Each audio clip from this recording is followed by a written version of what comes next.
We're not picking on Russell Wilson because the media, by and large, was like, well, God, the kid's running for his life. By the way, when Deshaun Watson has struggled, we never pick on Deshaun. Why? Because their offensive line's not good. And Jacksonvle's defense was really good last year. And they still have a lot of the same people. Yep. There's something wrong with the situation. I mean, look, like I'm not trying to take it overboard, but I'm just saying, like, where the wins at? Every criticism he gets is legit. Blake Bortles getting Andy Dalton gets heat. Andy Dalton should get heat. Okay? All right, Joy with the news. Well, that's the news. And thanks for stopping by. The Herd Line. 30 minutes blazing 5. First, though, my guy, Chris Broussard. Huge night of NBA stuff and a couple of massive games.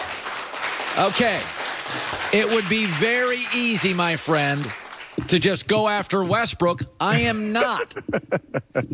Forget the fact that in the fourth, he was 0 for 7, 3 turnovers, couldn't hit a 3, and didn't have a point. But you're not going to go after There is no reason to even mention that. Here's what I'm going to mention, and you know this. Paul George, in the freeway of life, had a lot of exits to take. Join LeBron, join the Lakers, live in L.A., he chose this team.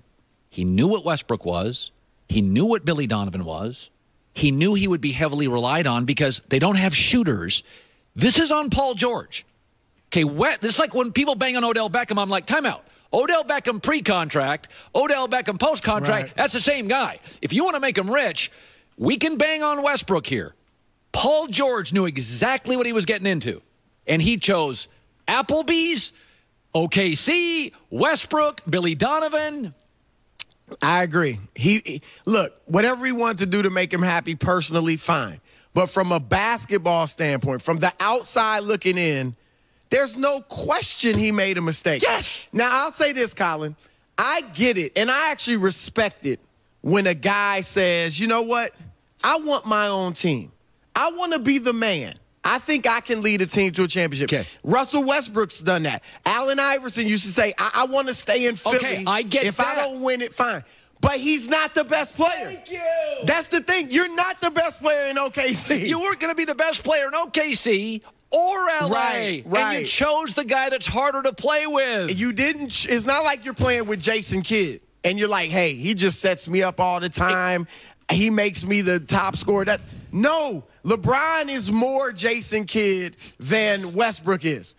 You would have been the number 2, and guess what? You are a number 2. That's what you're built for. You're not. We saw you as a number 1 for a couple years in Indiana. You're not. And you guys got beat in the first round. You were a 7th, 8th seed. Okay? I don't get it. I mean, the city you're from, one of the best cities in the country, you would have been playing for championships. They would be playing for a championship. I don't think they'd be better than Golden State, but they'd be right there with a chance to win a championship. And he would have been the number 2 to LeBron. Like, he made a mistake. Nope. Listen, and the freeway in life gives you all sorts of exits. And that's why when people complain about their lot in life, I'm like, once you get about 30 years old, parents are not a factor. You're making your own choices. Oh, yeah. No question. This guy had and he knew exactly what he signed up for. All right, let's talk about this. Is that I don't recall, neither one of us thought Lonzo would be a bust. We didn't. We both thought there was something there because size, vision. I mean, UCLA basketball, he left. It wasn't the same program. I mean, it was boring. Wow, boring. Okay, so the guy can play. But I got to tell you, when you can come into a league and have 2 issues and you appear to solve both in 6 months, Lonzo's the future at point guard on this team, right? He should be the future and the present. Like, Rondo could be back Saturday against San Antonio. Lonzo should be the starter from now on. Now, if he starts struggling again and falters and he can't hit shots and all that, fine, you can go with Rondo. But right now, Lonzo Ball and Josh Hart should be the starting backcourt for the Lakers. Thank you. Okay? And here's the thing. You're right. Give Lonzo, a ton of credit for his hard work.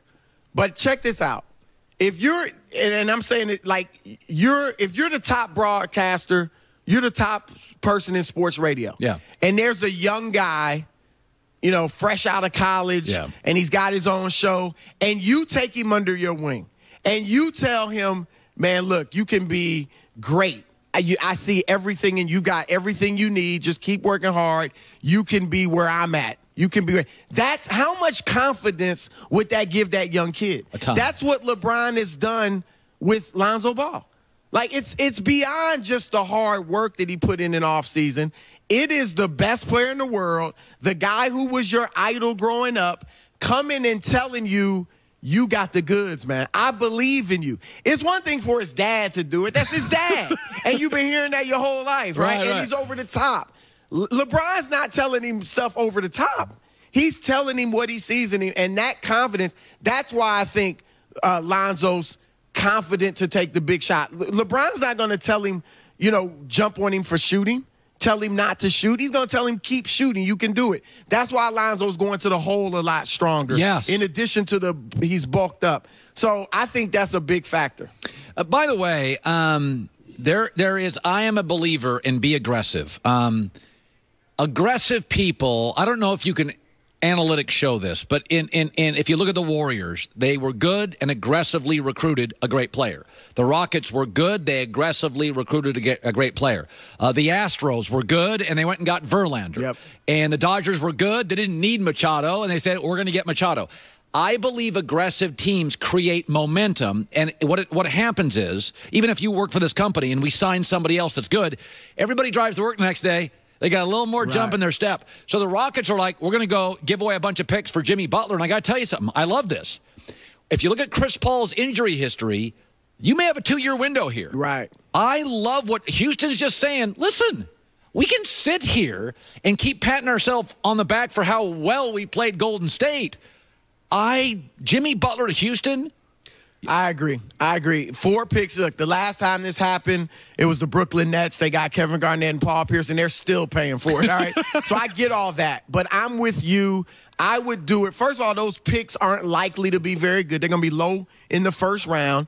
Jimmy Butler, now everybody needs to know, you're not giving up 4 picks unless there's an agreement in place that, look, we're going to offer you this max deal. You're staying here long term. No, Jimmy's staying for the next 4 years, right? Yeah. So I still think both teams at their best, Golden State is still the best team in the league. But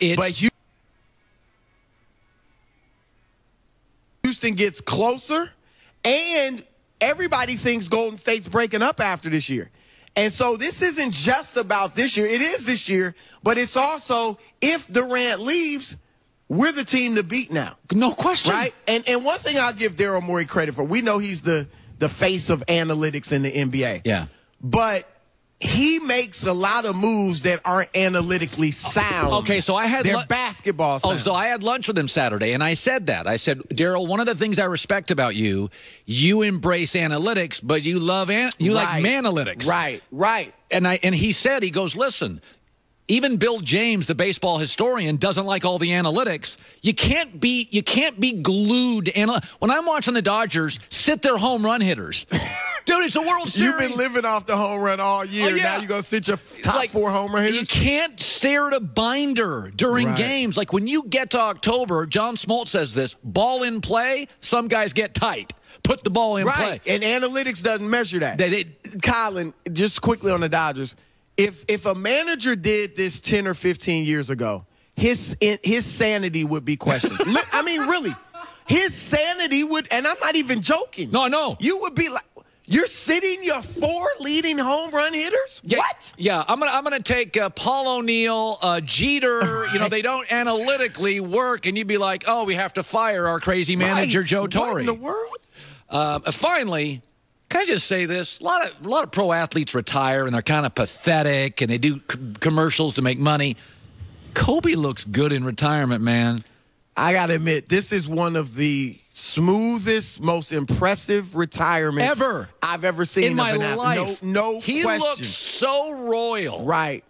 Does he not? No question. And you can see, like, he didn't go there last night to be like, hey, I'm Kobe, I'm back. No. Give me all this praise. He can do with it or without it. He is comfortable in his own skin. He's obviously thriving in, the business world, and he got an Oscar for his, Dear Basketball. There are a lot of ex-superstar athletes that need that spotlight. They're dying to have it, and they show up everywhere. Yeah. That's not Kobe Bryant. What he's doing when he's talked with the media, he's just willing to talk. But look, we knew he was intelligent. And remember, when we first saw Kobe, he was 17. And we saw all the growth, the mistakes, the flaws. He was a kid. Just like any 17-year-old Yeah. and 21 and 25-year-old has. His was just in a fishbowl. He's really matured. And I agree with you. It's. I think he looks so no big. question. He looks so. And, another guy that I think will do this is D. Wade. D. Wade will move out and just be a grown-up. And you'll be like, he'll come to the games with his kids. He'll support Pat Riley. That's why when D. Wade left, I was so bummed out. I'm like, come on, dude. D. Wade, you're one of the smart guys. Right. You're like one of the guys that we are all like, don't be petty with this crap. Come back. Love your team. Yeah. All right, Chris Broussard, great stuff. By the way, Odd Couple, Chris and Rob Parker, weekdays, 7 to 10 Eastern on Fox Sports Radio, iHeartRadio. Love seeing you, man. Coming up next, Vegas has bailed on Baker Mayfield. They have, and I'll show you why they've bailed on him. Not kidding. When Vegas talks, it's no emotion. Listen, loyalty is a must in